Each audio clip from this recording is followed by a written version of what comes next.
ಪಾಕ್ ಪರ ಘೋಷಣೆ ಕೂಗಿದ ಆರೋಪದ ತನಿಖೆ ಚುರುಕುಗೊಂಡಿದೆ. ವಿಧಾನಸೌಧ ಠಾಣೆ ಪೊಲೀಸರು ಈವರೆಗೆ 7 ಮಂದಿಯ ವಿಚಾರಣೆ ನಡೆಸಿದ್ದಾರೆ. 3 ವಾಯ್ಸ್ ಸ್ಯಾಂಪಲ್ ಎಫ್ಎಸ್ಎಲ್ಗೆ ರವಾನಿಸಿದ್ದಾರೆ. ವಿಚಾರಣೆಗೆ ಒಳಪಟ್ಟ ಎಲ್ಲರೂ ಪಾಕ್ ಪರ ಘೋಷಣೆ ಕೂಗಿಲ್ಲ ಅಂತ ಹೇಳಿಕೆ ನೀಡಿದ್ದಾರೆ. ಪೊಲೀಸರು 26 ಮಂದಿಯ ಪಟ್ಟಿ ಸಿದ್ಧ ಮಾಡಿದ್ದು ಇನ್ನೂ 19 ಜನರ ವಿಚಾರಣೆ ಬಾಕಿ ಇದೆ. ಗೃಹ ಸಚಿವ ಪರಮೇಶ್ವರ್ ಭೇಟಿಗೆ ರಾಜ್ಯಸಭೆ ಸಂಸದ ನಾಸಿರ್ ಹುಸೇನ್ ಮುಂದಾಗಿದ್ರು. ಮಾಧ್ಯಮಗಳನ್ನು ಕಂಡು ವಾಪಸ್ ತೆರಳಿದ್ರು. ನಾಸಿರ್ ಹುಸೇನ್ ಬೆಂಬಲಿಗರು ಪಾಕ್ ಪರ ಘೋಷಣೆ ಕೂಗಿರುವ ಆರೋಪವಿದೆ. ಈ ಬೆನ್ನಲ್ಲೇ ಪರಮೇಶ್ವರ್ ಭೇಟಿಗೆ ನಾಸಿರ್ ಮುಂದಾಗಿದ್ದಾರೆ. ಪಾಕ್ ಪರ ಘೋಷಣೆ ಕೂಗಿದ ಆರೋಪಕ್ಕೆ ಸಂಬಂಧಪಟ್ಟಂತೆ ಎಫ್ಎಸ್ಎಲ್ಗೆ ಮತ್ತಷ್ಟು ಸಿಸಿ ಕ್ಯಾಮೆರಾ ದೃಶ್ಯಾವಳಿಗಳನ್ನು ಸಲ್ಲಿಸಲಾಗಿದೆ. ಸದ್ಯ ಆಡಿಯೋ ಉಚ್ಚಾರಣೆ ಬಗ್ಗೆ ಎಫ್ಎಸ್ಎಲ್ನಿಂದ ಮಾಹಿತಿ ಸಂಗ್ರಹಿಸಲಾಗಿದೆ.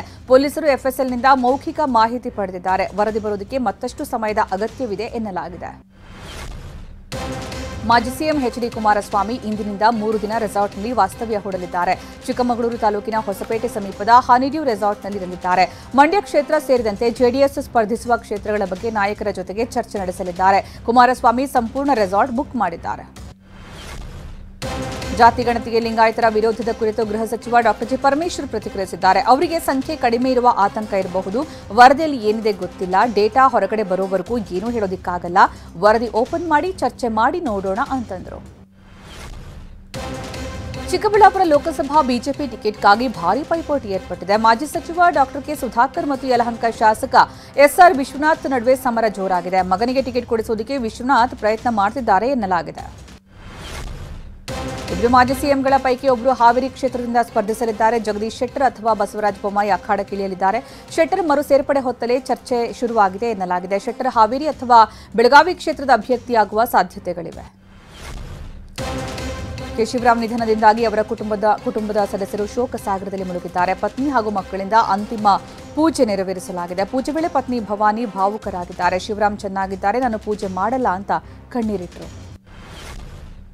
ಬೇಸಿಗೆ ಆರಂಭದಲ್ಲೇ ಗದಗ ಜಿಲ್ಲೆಯಲ್ಲಿ ಜೀವಜಲಕ್ಕಾಗಿ ಹಾಹಾಕಾರ ಶುರುವಾಗಿದೆ. ಮುಳಗುಂದ ಪಟ್ಟಣದ ಹಲವು ಪ್ರದೇಶಗಳಲ್ಲಿ ನೀರಿನ ಕೊರತೆ ಎದುರಾಗಿದೆ. ನೀರು ಪೂರೈಸುವಂತೆ ಮಹಿಳೆಯರು ಖಾಲಿ ಕೊಡಗಳನ್ನು ಪ್ರದರ್ಶಿಸಿ ಆಕ್ರೋಶ ಹೊರಹಾಕಿದ್ರು. ನಮ್ಮ ಶಾಸಕರು ನಮ್ಮ ಸಮಸ್ಯೆ ಕೇಳಿಲ್ಲ, ಎಚ್.ಕೆ. ಪಾಟೀಲ್ ಮುಖವೇ ನೋಡಿಲ್ಲ ಅಂತ ಗರಂ ಆದ್ರು. ನೂರಾರು ವಿದ್ಯಾರ್ಥಿಗಳಿಗೆ ಹಾಸನದಲ್ಲಿ ನಡೆಯುವ ಗ್ಯಾರಂಟಿ ಸಮಾವೇಶದ ಬಿಸಿ ತಟ್ಟಿದೆ. ಸಮಾವೇಶಕ್ಕೆ ಜನರನ್ನು ಕರೆತರುವುದಕ್ಕೆ 700 ಬಸ್ಗಳನ್ನು ಬಳಸಲಾಗಿದೆ. ಇದರಿಂದ ಬಸ್ಗಳಿಲ್ಲದೆ ವಿದ್ಯಾರ್ಥಿಗಳು ಪರದಾಡಿದ್ದಾರೆ. ಪಿಯು ಪರೀಕ್ಷೆ ಬರೆಯುವ ವಿದ್ಯಾರ್ಥಿಗಳು ಸಹ ಸಂಕಷ್ಟಕ್ಕೆ ಸಿಲುಕಿದ್ರು. ಜನರಿಗೆ ಅನಾನುಕೂಲ ಆಗದಂತೆ ಖಾಸಗಿ ಬಸ್ ಬಳಕೆಗೆ ಆಗ್ರಹಿಸಿದ್ರು. ನಾಮಫಲಕಗಳಲ್ಲಿ 60% ಕನ್ನಡ ಇರಬೇಕೆಂಬ ಆದೇಶವನ್ನು ಬೆಳಗಾವಿ ವ್ಯಾಪಾರಿಗಳು ಗಾಳಿಗೆ ತೂರಿದ್ದಾರೆ. ಸರ್ಕಾರ ನೀಡಿದ ಡೆಡ್ಲೈನ್ ಮುಗಿದ್ರೂ ಬೇಜವಾಬ್ದಾರಿ ಮುಂದುವರೆದಿದೆ. ಹೀಗಾಗಿ ಮಹಾನಗರ ಪಾಲಿಕೆ ಆಯುಕ್ತ ಲೋಕೇಶ್ ಫೀಲ್ಡ್ಗೆ ಇಳಿದಿದ್ದಾರೆ. ಕನ್ನಡ ನಾಮಫಲಕ ಹಾಕದ ಅಂಗಡಿಗಳಿಗೆ ಬೀಗ ಜಡಿದಿದ್ದಾರೆ. ಕೆಲ ಅಂಗಡಿಗಳ ಮೇಲಿನ ನಾಮಫಲಕ ಕಿತ್ತೆಸೆದಿದ್ದಾರೆ. ಬೆಂಗಳೂರಿನ ಮಹದೇವಪುರ ವಲಯದಲ್ಲಿ ಎಗ್ಗಿಲ್ಲದೆ ಟ್ಯಾಂಕರ್ ಮಾಫಿಯಾ ನಡೀತಾ ಇದೆ. ಹಾಲನಾಯಕನಹಳ್ಳಿ ಕೆರೆಯ ಒಡಲಲ್ಲೇ ಬೋರ್ವೆಲ್ ಕೊರೆಯಲಾಗಿದೆ. ಬಫರ್ ಝೋನ್ನಲ್ಲಿ ಅಕ್ರಮ ರಸ್ತೆ ನಿರ್ಮಾಣ ಮಾಡಲಾಗಿದೆ. ವಿರೋಧ ವ್ಯಕ್ತವಾಗ್ತಾ ಇದ್ದಂತೆ ರಸ್ತೆಗೆ ಮಣ್ಣು ಸುರಿದು ಬಂದ್ ಮಾಡಲಾಯಿತು. ಜೊತೆಗೆ ಬೋರ್ವೆಲ್ಗೆ ಅಕ್ರಮ ವಿದ್ಯುತ್ ಸಂಪರ್ಕ ಕೊಡಲಾಗಿದೆ. ಬೆಂಗಳೂರಲ್ಲಿ ಜಲ ಸಂಕಷ್ಟ ಎದುರಾಗಿದೆ. ಕೆಂಗೇರಿಯ ಹೌಸಿಂಗ್ ಬೋರ್ಡ್ ಅಪಾರ್ಟ್ಮೆಂಟ್ನಲ್ಲಿ ಪರದಾಟ ಶುರುವಾಗಿದೆ. ದಿನಬಳಕೆಗೆ ಮತ್ತು ಆವರಣದ ಗಿಡಗಳಿಗೂ ನೀರಿಲ್ಲದೆ ಜನ ಕಂಗಾಲಾಗಿದ್ದಾರೆ. ಅಪಾರ್ಟ್ಮೆಂಟ್ನಲ್ಲಿ 3,000ಕ್ಕೂ ಅಧಿಕ ಜನರು ವಾಸ ಮಾಡುತ್ತಿದ್ದಾರೆ. ನೀರು ಪೂರೈಸ್ತಾ ಇದ್ದ 4 ಬೋರ್ವೆಲ್ಗಳು ಸ್ಥಗಿತಗೊಂಡಿವೆ. ಪೊಲೀಸ್ ಅಧಿಕಾರಿ ತೋಟಕ್ಕೆ ಅಕ್ರಮವಾಗಿ ಕೆಆರ್ಎಸ್ ನೀರು ಹರಿಸ್ತಾ ಇರುವ ಆರೋಪ ಕೇಳಿಬಂದಿದೆ. ಫಾರ್ಮ್ ಹೌಸ್ಗೆ ನೀರು ಪೂರೈಕೆ ಮಾಡಲಾಗ್ತಿದೆ. ಕಳವಿನ ಬಗ್ಗೆ ಫಾರ್ಮ್ ಹೌಸ್ ಕಾರ್ಮಿಕ ಸತ್ಯ ಬಿಚ್ಚಿಟ್ಟಿದ್ದಾರೆ. ಇದು ಪೊಲೀಸ್ ಅಧಿಕಾರಿಗೆ ಸೇರಿದ ತೋಟ. ಈ ತೋಟದಲ್ಲಿ ನಾವು ಕೆಲಸಕ್ಕಿದ್ದೀವಿ ಅಂತ ಕಾರ್ಮಿಕರು ಹೇಳಿದ್ರು. ಸದ್ಯ ಅಕ್ರಮವಾಗಿ ಹಾಕಲಾಗಿದ್ದ ಮೋಟಾರನ್ನು ತೆರವು ಮಾಡಲಾಗಿದೆ. ಬೇಸಿಗೆಗೆ ಮೊದಲೇ ಹಾಸನದಲ್ಲಿ ಹೇಮಾವತಿ ನದಿ ಒಡಲು ಬರಿದಾಗಿದೆ. ಈ 4 ದಶಕಗಳಲ್ಲೇ ಮೊದಲ ಬಾರಿಗೆ ಮಾರ್ಚ್ ವೇಳೆಗೆ ಕನಿಷ್ಠ ಮಟ್ಟಕ್ಕೆ ನೀರಿನ ಮಟ್ಟ ಕುಸಿದು ಹೋಗಿರೋದು. ಕಳೆದ ವರ್ಷ ಇದೇ ದಿನ ಜಲಾಶಯದಲ್ಲಿ 21 ಟಿಎಂಸಿ ನೀರಿತ್ತು. ಇಂದು 13 ಟಿಎಂಸಿ ಮಾತ್ರ ಇದೆ. ಕುಡಿಯುವ ನೀರಿನ ಆತಂಕ ಶುರುವಾಗಿದೆ ಈಗ. ಬೆಳಗಾವಿಯ ವೈಭವನಗರ ಶಾಹುನಗರದಲ್ಲಿ ಕಾಡಾನೆ ಪ್ರತ್ಯಕ್ಷವಾಗಿದೆ. ಕಾಡಾನೆ ನೋಡಿ ಜನ ಗಾಬರಿಗೊಂಡಿದ್ದಾರೆ. ಅರಣ್ಯ ಇಲಾಖೆ ಸಿಬ್ಬಂದಿ ಮತ್ತೆ ಪೊಲೀಸರು ಕಾಡಾನೆಯನ್ನ ಕಡೋಲಿ ಕಡೆಗೆ ಓಡಿಸೋದಕ್ಕೆ ಹರಸಾಹಸ ಪಟ್ಟರು. ಆನೆ ಮಹಾರಾಷ್ಟ್ರದ ಪಶ್ಚಿಮ ಘಟ್ಟ ಭಾಗದಿಂದ ಬಂದಿರುವ ಶಂಕೆ ವ್ಯಕ್ತವಾಗಿದೆ. ಕುಡಿಯುವ ನೀರನ್ನು ಅರಸಿ ನಾಡಿಗೆ ಬಂದಿದೆ ಎನ್ನಲಾಗಿದೆ.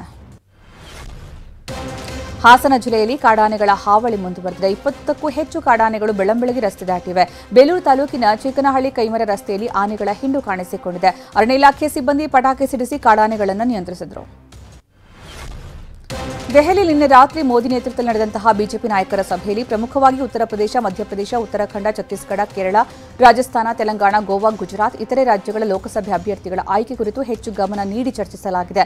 40 ಅಭ್ಯರ್ಥಿಗಳ ಹೆಸರು ಇಂದೇ ರಿಲೀಸ್ ಆಗುವ ಸಾಧ್ಯತೆ ಇದೆ ಎನ್ನಲಾಗಿದೆ. ಎನ್ಸಿಪಿ ಅಧ್ಯಕ್ಷ ಶರದ್ ಪವಾರ್, ಮಹಾರಾಷ್ಟ್ರ ಮುಖ್ಯಮಂತ್ರಿ ಏಕನಾಥ್ ಶಿಂದೆ, ಉಪಮುಖ್ಯಮಂತ್ರಿ ದೇವೇಂದ್ರ ಫಡ್ನವೀಸ್ ಹಾಗೂ ಅಜಿತ್ ಪವಾರ್ ಅವರನ್ನ ಊಟಕ್ಕೆ ಆಹ್ವಾನಿಸಿದ್ದಾರೆ. ಮಾರ್ಚ್ 2ರಂದು ಬಾರಾಮತಿಗೆ ಬರ್ತಾ ಇರುವ ಗಣ್ಯರಿಗೆ ತಮ್ಮ ಮನೆಯಲ್ಲಿ ಊಟ ಆಯೋಜಿಸಿರುವುದಾಗಿ ಶರದ್ ಹೇಳಿದ್ದಾರೆ. ತಮ್ಮ ಹಲವು ಹಿನ್ನಡೆಗೆ ಕಾರಣರಾದವರನ್ನ ನಮ್ಮ ಮನೆಗೆ ಊಟಕ್ಕೆ ಆಹ್ವಾನಿಸಿದ್ದರ ಹಿಂದಿನ ಮರ್ಮವೇನು ಎಂಬುದರ ಕುರಿತು ರಾಜಕೀಯ ವಲಯದಲ್ಲಿ ಚರ್ಚೆ ನಡೀತಾ ಇದೆ. ವಾಣಿಜ್ಯ ಬಳಕೆಯ ಎಲ್ಪಿಜಿ ಸಿಲಿಂಡರ್ ದರ ಏರಿಕೆ ಮಾಡಲಾಗಿದೆ. 19 ಕೆಜಿ ಸಿಲಿಂಡರ್ಗೆ ₹25.50 ಏರಿಸಲಾಗಿದೆ. ಇದರಿಂದ ಬೆಂಗಳೂರಲ್ಲಿ ಸಿಲಿಂಡರ್ ದರ ₹1,875 ಏರಿಕೆಯಾಗಿದೆ. ಇಂದಿನಿಂದಲೇ ಪರಿಷ್ಕೃತ ದರ ಜಾರಿಗೆ ಬರಲಿದೆ. ಆದರೆ ಗೃಹ ಬಳಕೆ ಅನಿಲ ದರದಲ್ಲಿ ಯಾವುದೇ ಬದಲಾವಣೆ ಮಾಡಿಲ್ಲ. ಶ್ರೀಲಂಕಾ ಹಾಗೂ ಮಾಲ್ಡೀವ್ಸ್ನಲ್ಲಿ ಚೀನಾ ಪ್ರಭಾವ ಹೆಚ್ಚಾಗ್ತಾ ಇದ್ದಂತೆ ಹಿಂದೂ ಮಹಾಸಾಗರದಲ್ಲಿ ಭಾರತೀಯ ನೌಕಾಪಡೆ ಮತ್ತಷ್ಟು ಬಲ ಹೆಚ್ಚಿಸಿಕೊಂಡಿದೆ. ಲಕ್ಷದ್ವೀಪದ ಮಿನಿಕಾಯ್ ಪ್ರದೇಶದಲ್ಲಿ ದ್ವೀಪದಲ್ಲಿ ಐಎನ್ಎಸ್ ಜಟಾಯು ಯುದ್ಧ ನೌಕೆಯನ್ನು ಸೇನೆ ನಿಯೋಜನೆ ಮಾಡಿದೆ. ಹಿಂದೂ ಮಹಾಸಾಗರದಲ್ಲಿ ಭದ್ರತಾ ಬೆದರಿಕೆ ಎದುರಿಸುವುದಕ್ಕೆ ರಕ್ಷಣಾ ಸಚಿವಾಲಯ ಪ್ಲಾನ್ ಮಾಡಿದೆ. ನಟ ರಜನಿಕಾಂತ್ ಮತ್ತೆ ಅಭಿಮಾನಿಗಳ ಹೃದಯ ಗೆದ್ದಿದ್ದಾರೆ. ವಿಮಾನದ ಎಕಾನಮಿ ಕ್ಲಾಸ್ನಲ್ಲಿ ಪ್ರಯಾಣ ಮಾಡಿ ಫ್ಯಾನ್ಸ್ ಮೆಚ್ಚುಗೆಗೆ ಪಾತ್ರರಾಗಿದ್ದಾರೆ. ಆಂಧ್ರಪ್ರದೇಶದ ಕಡಪದಿಂದ ವಿಮಾನದಲ್ಲಿ ಸೂಪರ್ ಸ್ಟಾರ್ ಪ್ರಯಾಣ ಬೆಳೆಸುವಾಗ ವಿಡಿಯೋ ಸೆರೆ ಹಿಡಿಯಲಾಗಿದೆ. ಎಕಾನಮಿ ಕ್ಲಾಸ್ನಲ್ಲಿ ರಜನಿಕಾಂತ್ ಪ್ರಯಾಣ ಮಾಡೋದನ್ನು ಕಂಡು ಅಭಿಮಾನಿಗಳು ಅಚ್ಚರಿಗೊಂಡರು. ಹಾರ್ದಿಕ್ ಪಾಂಡ್ಯ ಇತ್ತೀಚೆಗೆ ತಮ್ಮ ವೈಯಕ್ತಿಕ ಜೀವನದಲ್ಲಿ ಆಶ್ಚರ್ಯಕರ ಬೆಳವಣಿಗೆಯ ಬಗ್ಗೆ ತೂಟಿ ಬಿಚ್ಚಿದ್ದಾರೆ. ಒಂದು ಹಂತದಲ್ಲಿ ನಾನು 50 ದಿನಗಳ ಕಾಲ ಮನೆಗೆ ಸೀಮಿತವಾಗಿದ್ದೆ, ಮನೆ ಬಿಟ್ಟು ಹೊರಗಡೆ ಬಂದೇ ಇಲ್ಲ ಅಂದಿದ್ದಾರೆ. ಜೊತೆಗೆ ಏನೇ ಆದರೂ ಹೆದರೋದಿಲ್ಲ ಅಂತ ತನ್ನನ್ನು ಟೀಕಿಸಿದಂತಹ ರೋಹಿತ್ ಫ್ಯಾನ್ಸ್ಗೆ ಪಾಂಡ್ಯ ಟಾಂಗ್ ಕೊಟ್ಟಿದ್ದಾರೆ.